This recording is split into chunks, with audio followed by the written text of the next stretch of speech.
क्या माँ बाप के कर्मों का फल उसके बच्चों को भी भोगना पड़ता है? जानिए आज हमारी इस कहानी के माध्यम से।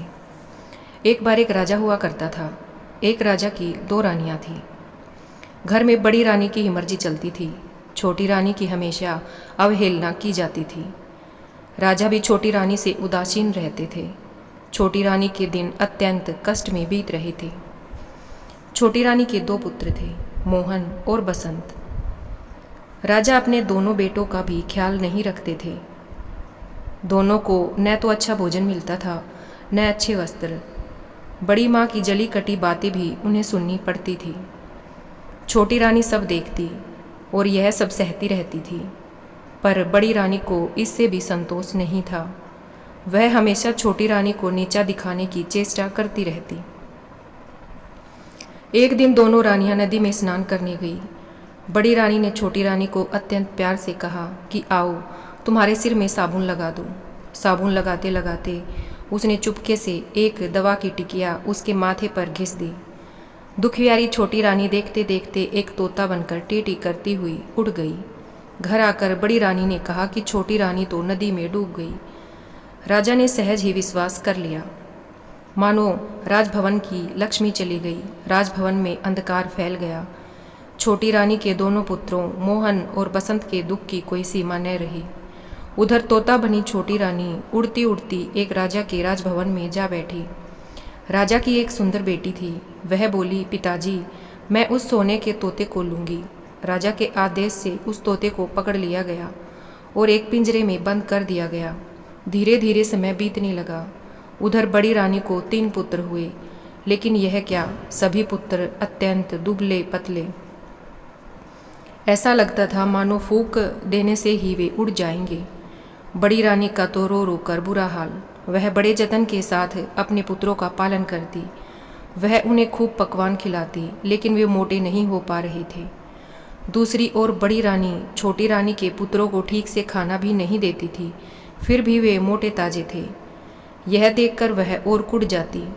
एक दिन क्या हुआ, जब मोहन और वसंत पाठशाला में पढ़कर लौटे तो देखा कि उनकी बड़ी माँ रणचंडी बनी हुई है। उसने उन्हें देखते ही गालियों की बौछारें शुरू कर दी। गला फाड़ फाड़ कर रोने लगी, उन्हें मारने लगी, सामानों को फेंकना शुरू कर दिया। जब राजा को इस बात की सूचना मिली तो वे दौड़े दौड़े आए और उससे पूछा कि तुम्हें क्या हो गया है। रानी गुस्से से थर थर कांपती हुई बोली, मेरी सौत के ये दोनों पुत्र जब देखो मुझे उल्टा सीधा कहते हैं, गालियाँ देते हैं। जब तक इनके खून से मैं स्नान न कर लूँ मेरा कलेजा ठंडा नहीं होगा।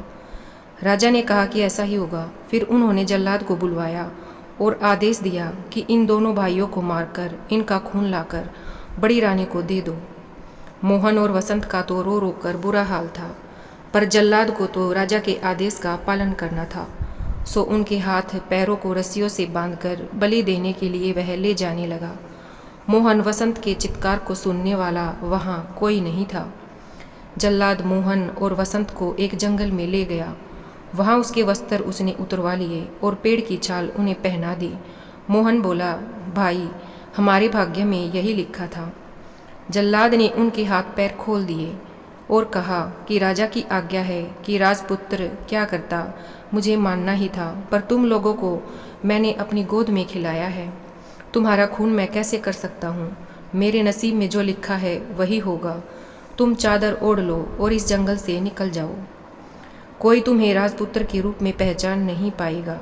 यह कहकर उसने उन्हें जंगल से बाहर निकलने का मार्ग बता दिया और खुद राजभवन की ओर लौटने लगा। रास्ते में उसने एक कुत्ते एवं सियार को मारा और उसका खून बड़ी रानी को दे दिया। खून पाकर बड़ी रानी बहुत खुश हुई।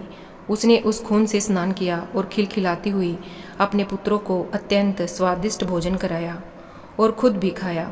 मोहन और वसंत दोनों जंगल के रास्ते से आगे बढ़े। चलते चलते वे एक पेड़ के नीचे बैठ गए। वसंत ने कहा कि भाई बहुत प्यास लगी है, हम लोग इतनी दूर तक चलकर आए हैं, प्यास के कारण मेरा तो बहुत बुरा हाल हो गया है। मोहन ने कहा कि ठीक है, तुम यहीं प्रतीक्षा करो, मैं देखता हूँ कि आसपास कहीं पानी भी है या नहीं है। मोहन पानी की तलाश में चला। एक जगह उसे एक तालाब दिखाई दिया। समस्या थी कि पानी लेकर जाएं कैसे। उसे अपनी चादर का ख्याल आया। अगर चादर को पानी में अच्छी तरह भिगोकर ले जाया जाए तो वसंत की प्यास मिट सकती है। यह सोचकर वह तालाब में उतरा। जिस राज्य की सीमा के अंतर्गत वह तालाब था, उस राज्य के राजा का अचानक देहांत हो गया। राजा की कोई संतान नहीं थी। समस्या उत्पन्न हुई कि राज सिंहासन पर कौन बैठेगा। सिंहासन को तो खाली नहीं रखा जा सकता है। इस पर काफ़ी विमर्श हुआ। अंत में मंत्रियों एवं प्रजा ने मिलकर तय किया कि जिस व्यक्ति के माथे पर राज तिलक होगा उसे ही सिंहासन पर बैठाया जाएगा। योजना के अनुसार एक सफ़ेद हाथी की पीठ पर सिंहासन बांधकर हाथी को छोड़ दिया गया। वह हाथी माथे पर राज तिलक वाले व्यक्ति की खोज में निकल पड़ा। इस क्रम में वह उस तालाब के पास पहुंचा जहां मोहन अपनी चादर को पानी में भिगो रहा था। मोहन के माथे पर राज तिलक देखते ही सफ़ेद हाथी ने उसे अपनी सूंड से पकड़ा और सिंहासन पर बैठा दिया। मोहन बसंत बसंत पुकारने लगा, पर सब बेकार। सफ़ेद हाथी मोहन को लेकर तेजी से नगर की ओर चल पड़ा। इधर बसंत पेड़ के नीचे बैठा भाई के आने का इंतजार कर रहा था। बहुत देर तक जब उसका भाई नहीं आया तो डर के मारे वह रोने लगा। रोते रोते सारा दिन बीत गया। रात हुई तो रो रो कर वह वहीं सो गया। दूसरे दिन सुबह एक सन्यासी उधर से गुजरा। बसंत को उस हाल में देखकर उसे बड़ी दया आई। उसने उसे गोद में उठा लिया और जंगल में बनी अपनी कुटिया में ले गया। उधर सफ़ेद हाथी मोहन को लेकर उस राज्य की प्रजा के समक्ष उपस्थित हुआ। सभी ने नए राजा का स्वागत किया। मोहन को राज सिंहासन पर बैठाया गया और राज तिलक कर दिया गया। मोहन को कुछ भी समझ में नहीं आ रहा था कि क्या हो रहा है। उसे रह रहकर अपने भाई बसंत की बहुत याद आ रही थी। समय बीतने लगा। मोहन ने परिस्थिति से समझौता कर लिया। वह कुशलतापूर्वक राजकाज संभालने लगा। अब उसे किसी भी चीज़ का अभाव नहीं था। उधर बसंत जंगल में सन्यासी की कुटिया में अपने दिन बिता रहा था। वह रोज हवन के लिए जंगल से लकड़ियां चुनकर लाता, पूजा के लिए फूल तोड़कर लाता और जंगल के कंद मूल खाकर अपना पेट भरता था। कभी कभी वह सन्यासी के पास बैठकर शास्त्रों एवं वेदों का ज्ञान भी प्राप्त करता। इधर मोहन और बसंत के पिता पर दैवीय आपदा आई। उनका सारा राज्य नष्ट हो गया। राजा सब कुछ छोड़ छाड़ कर अज्ञातवास को चले गई। बड़ी रानी की दशा भी अत्यंत दयनीय हो गई थी। भिक्षा मांगकर जीवन निर्वाह करने की नौबत आ गई, परंतु उसके फटे चिथड़े गंदे कपड़ों को देखकर लोग भी उसे दुत्कार देते। एक दिन दुखी होकर बड़ी रानी अपने तीनों पुत्रों के साथ समुद्र के किनारे खड़ी थी। अचानक समुद्र की लहरों में तीनों पुत्र बह गए। रानी ने अपने पुत्रों को बचाने की बहुत कोशिश की, पर सब बेकार। दुखी होकर वह भी समुद्र में कूद पड़ी। उधर राजा की बेटी ललिता अब बड़ी हो गई थी। अपनी रूपवती कन्या के लिए राजा योग्य वर की तलाश कर रहे थे, पर वैसा वर उन्हें नहीं मिल रहा था। तभी रानी से परामर्श कर उन्होंने स्वयंवर का आयोजन किया। स्वयंवर सभा में अनेक राज्यों के राजपुत्र उपस्थित हुए। राजा ने घोषणा की कि सारे राजपुत्र जो हैं अपने आसन पर बैठेंगे और ललिता हाथ में माला लेकर सभी के सामने से गुजरेगी। जो राजकुमार उसे पसंद आएगा उसी के गले में वह वरमाला डालेगी। इधर ललिता ने स्वयंवर के लिए श्रृंगार करना प्रारंभ कर दिया। बालों का जूड़ा बनाया, आंखों में काजल लगाया, फिर तोता बनी रानी से पूछा, और मुझे क्या चाहिए? तोते ने कहा कि मैं अगर तुम्हारी जगह होती तो पाँव में सोने की पायल पहनती, इससे रुनझुन की बहुत मधुर आवाज़ आती है। ललिता ने सोने की पायल पहन ली। फिर पूछा, बोलो और क्या चाहिए मुझे? तोते ने कहा, अगर मैं तुम्हारी जगह होती तो सोने की जरी वाली साड़ी पहनती। तोते की बात सुनकर ललिता ने सोने की जरी वाली साड़ी भी पहन ली। फिर तोते ने कहा कि अब तुम हीरे का हार पहन लो, बहुत सुंदर लगोगी। ललिता ने हीरे का हार भी पहन लिया। अब पूछा, अब तोते ने कहा, कानों में जड़ाऊ, कर्णफूल और मांग में हीरे का टीका पहनने से ही नारी का श्रृंगार पूरा होता है। ललिता ने सारी चीज़ें पहन ली। तब तोते ने कहा, सब तो हुआ, पर गजमुक्ता न होने से श्रृंगार तो पूरा होगा ही नहीं। तुम्हारे पास तो गजमुक्ता है ही नहीं। अगर स्वयंवर में आए हुए राजकुमारों में से कोई गजमुक्ता ला दे तो समझना वही तुम्हारे योग्य वर है। यह सुनकर ललिता ने सारे साज श्रृंगार उतार दिए और घोषणा करवा दी कि जो राजकुमार उसके लिए गजमुक्ता लाएगा उसी से वह विवाह करेगी। घोषणा सुनते ही सारे राजकुमार गजमुक्ता की खोज में निकल पड़े। राजकुमारी ने सुना था कि सभी हाथियों में गजमुक्ता नहीं होती है। समुद्र के किनारे पाए जाने वाले किसी किसी हाथी में ही गजमुक्ता होती है। अतः सारे राजकुमार समुद्र की ओर चल पड़े। समुद्र के किनारे पहुंचने से पहले ही हाथियों के एक झुंड ने उन पर धावा बोल दिया, जिस कारण अनेक राजपुत्रों के हाथ पैर टूट गए, अनेक घायल हो गए और इस सब तरह सब हताश निराश होकर वापस लौट गए। कुछ ही दिनों बाद यह समाचार मोहन बने राजा के कानों तक पहुंचा। उसे राजपुत्रों की दुर्दशा पर दया आई और ललिता के आचरण पर अत्यंत क्रोध आया। उसने निश्चय किया कि वह ललिता के अहंकार को चूर चूर कर देगा। उसने ललिता के पिता के राज्य पर आक्रमण कर दिया। ललिता के पिता की पराजय हुई। मोहन बने राजा ने ललिता को बंदी बना लिया। उधर बसंत सन्यासी की कुटिया में दिन बिता रहा था। सारा दिन इधर उधर घूमता रहता। उसकी कुटिया के पास एक विशाल बरगद का पेड़ था। उसमें एक गुल और एक बुलबुल रहती थी। एक दिन दुखी होकर बसंत उसी पेड़ के नीचे बैठा था। तब उसने उस गुल और बुलबुल को बातचीत करते हुए सुना। गुल ने स्वयंवर की सारी घटनाएं बुलबुल को सुनाई। फिर बोला, कौन जानता है कि इसका क्या परिणाम होगा। बुलबुल ने कहा, क्षीर सागर के किनारे एक दूध पहाड़ है। दूध पहाड़ से क्षीर सागर में दूध गिरता है। उस क्षीर सागर में एक स्वर्ण कमल खिला हुआ है। उस स्वर्ण कमल में एक हाथी रहता है और उसी के सिर में गजमुक्ता है। गुल ने पूछा, लेकिन वहाँ पहुँचेगा कौन? बुलबुल ने कहा, कोई साहसी राजपुत्र ही वहाँ पहुँच पाएगा। सारी बातें सुनने के बाद बसंत ने उनसे पूछा कि मैं गजमुक्ता लेने जाऊँगा, इस कार्य में तुम दोनों मेरी कुछ सहायता करोगे? गुल और बुलबुल ने उससे कहा कि जरूर, लेकिन तुम पहले सन्यासी के पास जाकर उसका त्रिशूल लेकर आओ।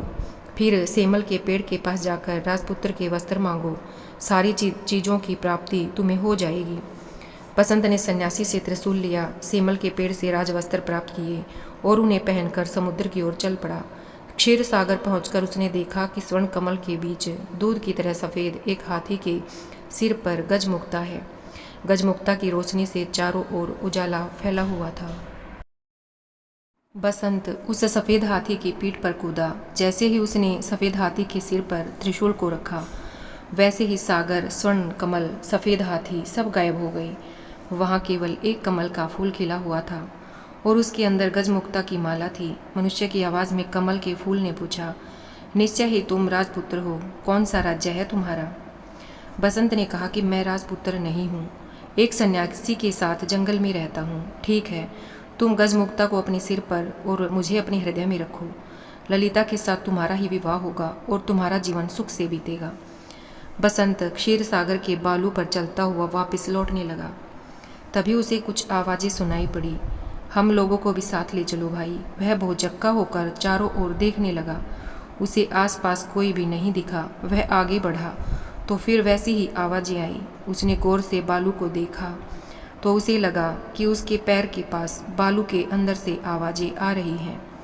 उसने त्रिशूल से वहाँ का बालू हटाया तो देखा कि वहाँ 3 सोने की मछलियाँ थीं। वह उन्हें अपने साथ लेकर चल पड़ा। इधर मोहन बना राजा शिकार खेलने के निश्चय से निकला था। एक दिन सारा दिन भटकने के बाद भी उसके हाथ एक भी शिकार नहीं लगा। थककर वह एक पेड़ के नीचे बैठ गया। अचानक उसे याद आया कि वह अपने भाई बसंत को इसी पेड़ के नीचे तो छोड़कर पानी लाने गया था और फिर एक हाथी उसे एक राज्य में ले गया था। फिर वह कभी इस जगह लौट कर नहीं आ सका था। बसंत का क्या हुआ? वह कहाँ गया होगा? क्या वह जीवित होगा? यह सोचकर वह रो पड़ा। राजभवन में लौटने के बाद भी वह केवल बसंत के बारे में सोचता रहता। बसंत गजमुक्ता लेकर ललिता के राज्य में गया तो वहाँ उसे पता चला कि मोहन राजा ललिता को बंदी बनाकर अपने राज्य में ले गया है। बसंत सीधा मोहन राजा के राजभवन में पहुंचा।